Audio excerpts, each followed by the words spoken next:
Okay, here's how we play. So I pulled charms with letters that they will correspond to your initials. If you see your initials on more than one choice, you can either read both or all three, whatever it is, or you can choose by the stone that I pulled. If you do not see your initials at all, then I will likely do more of these, so maybe in a future one. But the way I phrased this question is a little different from what I actually wrote. So this reading is about what you're missing out on, but how I technically phrased it is, what are you lying to yourself about? Now, we don't all lie to ourselves, but there definitely is every now and then an element of lying to ourselves about something. And when we do that, when we're not our authentic self, we miss out on stuff. So that's why I'm saying this will be what you're lying to yourself about and how you're missing out. These are all pretty short and sweet. They're not super long. Choice 1, initials with a star. Choice 2 is the moon.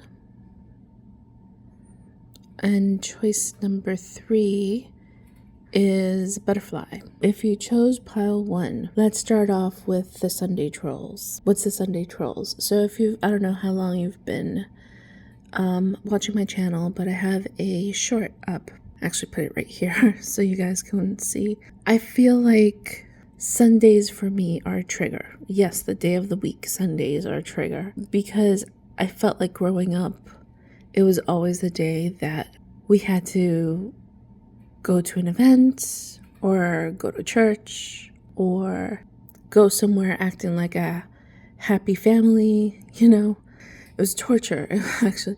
So I call that Sunday trolls. So I think you've got some Sunday trolls that you lie to yourself about. You are possibly getting triggered by something you're doing on, it doesn't have to be Sunday, that there's something in particular you put on your best act. So I think there's some of that seeping into group 1 here. Along with that, you are acting like you're strong when you don't feel strong.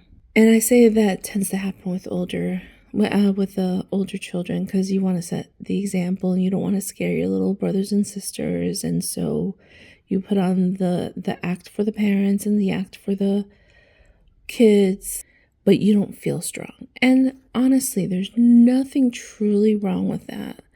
I think a lot of people get scared about stuff and they do things anyway and put on a courageous act. But here's how it's hurting you. You're not hurting anyone else, but you're really hurting yourself. And the reason why you're hurting yourself is because it is something that you can be strong about and you can be brave about naturally, but all you have to do is put some work into it, getting over that fear to work through your problems.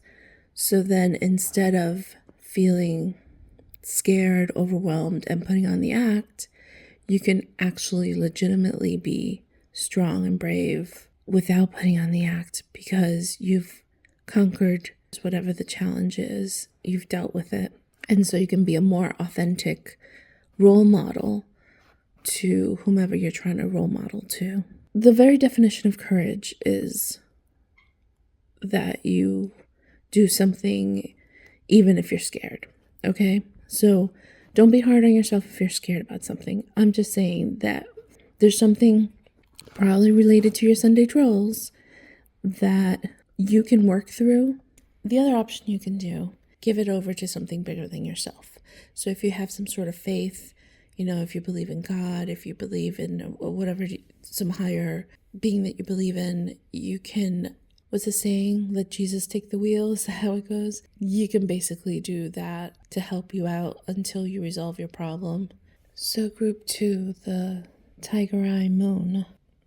There's this book called The Artist's Way by Julia Cameron. You don't have to be an artist, but it definitely helps if you're creative. But she covers something in that book called a shadow artist. And I feel like this is you. So a shadow artist is the person who Let's say you want to be the writer of a screenplay, but instead of going for that job, you instead go for the receptionist, let's say the receptionist at the studio. Now, not to say that you're not good at that. Please don't get me wrong. That is not the intention whatsoever. Nor am I saying one job is better than the other. And she isn't saying that either. She's just saying that where you really want to be is on the creative end. Where you really want to be is writing or whatever it is that you want to do. But instead, you're choosing a safer job in the same field. Someone that helps out who you really want to be. You kind of dance around your true calling. Obviously, what I'm going to tell you here is what you're missing out on is your true calling. So start getting comfortable talking about your calling and your dreams and start following through on those. Get in touch. But actually, I do highly recommend that book if this is you, now that I think about it, because there's exercises in there that will help you break through the challenges that come with not thinking of yourself as a creative or not thinking of yourself as whatever calling you may have.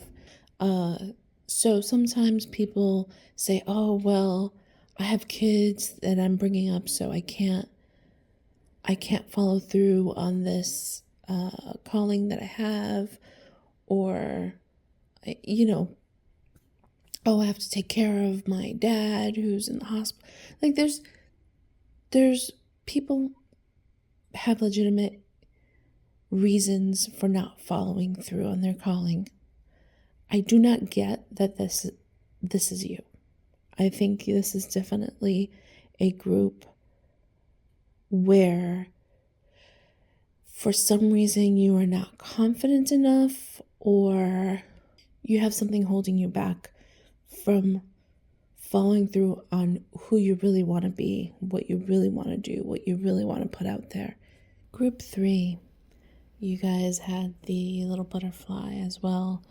You guys, what you tell yourself is you embellish your accomplishments to sound better. Now that does not sound like a nice thing to say. But what I'm about to tell you while you're missing out is what you need to listen to. You need to recognize, okay, this group, you feel like you should be further along, or you feel like you should have more accomplishments. But what you don't recognize is that this group that I have here that I'm talking to, you guys have been through some situations in life that are rough to get over, or rough to move on from, or rough to, they held you back. Basically, your situations in life held you back. And so what you need to realize is that if you only have one accomplishment or two or three, whatever it is, you need to be proud of those, because most people in your situation do not even get that far. So you should really be grateful for what you have accomplished.